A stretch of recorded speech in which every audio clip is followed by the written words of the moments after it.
மக்களை மகிழ்விக்கணும், அதே நேரத்தில் இந்த படத்தை கொண்டு போய் சேர்க்கணும்னு நீங்கள் போடுற உழைப்பின் பின்னாடி இருக்கிற ரகசியம் சார்?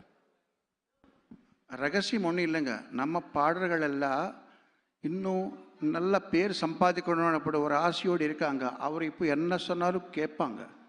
அதனால தான் நான் எப்போவுமே ஆஸ்பிரண்ட்ஸ் கூட ஒர்க் பண்ணுறது ரீசன் என்னென்னா, அவர் ஃபுல் லைஃப் கொடுத்து வேலை செய்வாங்க. பெரிய பெரிய செலிப்ரிட்டி ஆனதுக்கப்புறம் நம்ம கைக்கு நம்ம சிக்க மாட்டாங்க. நம்ம சத்யராஜ் சார் மாதிரி தான் அவர் எக்ஸப்ஷன்ஸ் இருக்கும். அவர் எவ்வளோ பேர் சம்பாதிச்சாலும் கூட இந்த மாதிரி நம்மளுக்கெல்லாம் ப்ளஸ் பண்ணுறதுக்காக வருவார்.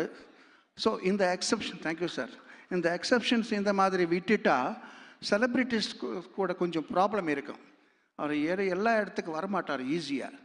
ஸோ நான் எப்போவுமே நியூ கமர்ஸ் கூட வேலை செய்கிறதுக்கு காரணம் என்னென்னா, என்னோட லாபத்துக்காக அவர் எங்கே கூப்பிட்டா வருவார்.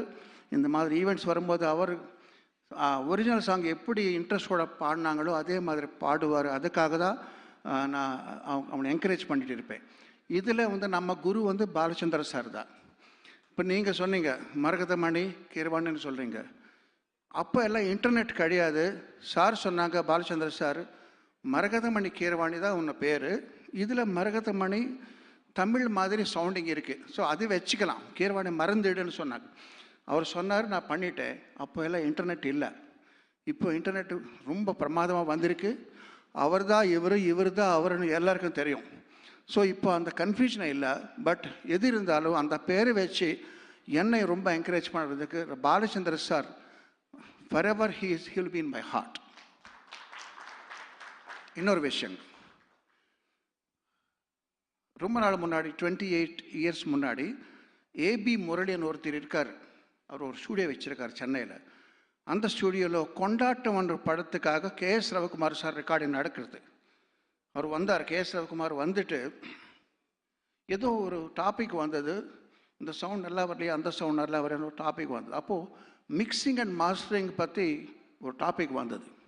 அவர் சொன்னார், ரீசண்டாக நான் ஒரு ஆல்பம் லண்டன் அனுப்பினோம், நல்லா மிக்சிங் பண்ணி அனுப்பலைங்களே.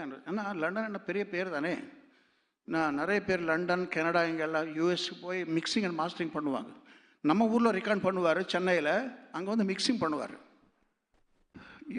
அந்த ஆல்பம் எடுத்துகிட்டு வந்தால் எல்லாம் பிளாண்ட் ஆகிருக்கே, ஒன்றுமே சத்தம் வரலையே, சத்தம் வர வேண்டிய இடத்துல சத்தம் வரலையே. அவர் சொன்னார், 5 ஸ்டார் ஹோட்டலில் எது சாப்பிட்டாலும் ஒரு மாதிரி இருக்கும், பிளாண்ட் ஆகிருக்கும். ஏன்னா அங்கே ஃபாரினர்ஸ் வருவார், அவங்களுக்கு ஏற்ற மாதிரி தான் அவர் பண்ணுவார். அதில் நம்ம ஸ்ட்ரீட் ஃபுட்டு பாருங்கள், எவ்வளோ உப்பு காரம் நல்லா இருக்கும், அந்த மாதிரி தான் வேணும். அப்போ அவர் நம்ம கல்சோன் மேலே இப்படி காமிச்சார். எக்ஸாம்பிள், நீங்கள் ஒரு பீட் கொடுக்குறீங்க, டிக்கு டிக்கு சக் டிக்கு டிக்கு டிக்கு சக் டிக்கு டிக்கு டிக்கு சா, அப்படி ஒரு பீட் வரணும். அது அவங்க எல்லாம் ஃப்ளாட் பண்ணிவிட்டு அங்கே ரெட் பல்ப் எரியுதே, அதான் அப்படி டெக்னிக்கலாக பண்ணக்கூடாது. இங்கே வெடிக்குது, இங்கே ஸ்பீக்கர் போயிடும், அப்படியெல்லாம் நினச்சி அவர் ஃப்ளாட் பண்ணிடுறாரு. அப்படி பண்ணக்கூடாது சொல்லி அவர் கன்சோல் மேலே கை வச்சு காமிச்சார் ரவிக்குமார். டிக்கு டிக்கு சக்கு டிக்கு டிக்கு சா இப்படி பண்ணுறாரு. அந்த ஃபேடர் மேலே தூக்குறாரு, அது உடஞ்சி போயிடுமோன்னு பயம் வருது. பட் அப்படி பண்ணாதான் நமக்கெல்லாம் நம்ம எஃபெக்டே வரும்னு சொல்கிறாரு. ஸோ அந்த எஃபெக்ட்டு இந்த படத்தில் நான் கொடுத்துருக்கேன். ஏன்னா இவர் பவர் ஸ்டார் பவன் கல்யாண்னு சொல்லுவார். அந்த பவர் வெளியில் வரணுமென்னா அந்த மாதிரி மிக்சிங் பண்ணாதான். நமக்கு எல்லாம் டெக்னிக்காலிட்டி பார்க்கக்கூடாது, அதெல்லாம் வேறு விஷயம். நமக்கு இங்கே பவர் தான் வேணும், ஓன்லி பவர், அந்த எஃபெக்ட் தான் வேணும். அந்த எண்ணத்தோடு நான் ஒர்க் பண்ண படம் இது. முக்கியமான விஷயம் என்னென்னா, நான் நல்லா பண்ணேன் சொல்கிறார். நல்லா பண்ணுறது ஒரு விஷயம், நல்லா பண்ண விடுறது ஒரு விஷயம். ஸோ அதுதான் டைரக்டர். ஒரு கை நல்லா பண்ணுறது, நல்லா பண்ண விடுறது இன்னொரு கை, 2 கை சேர்த்தா தான் கைத்தட்டல் வரும், சத்தமே வரும்.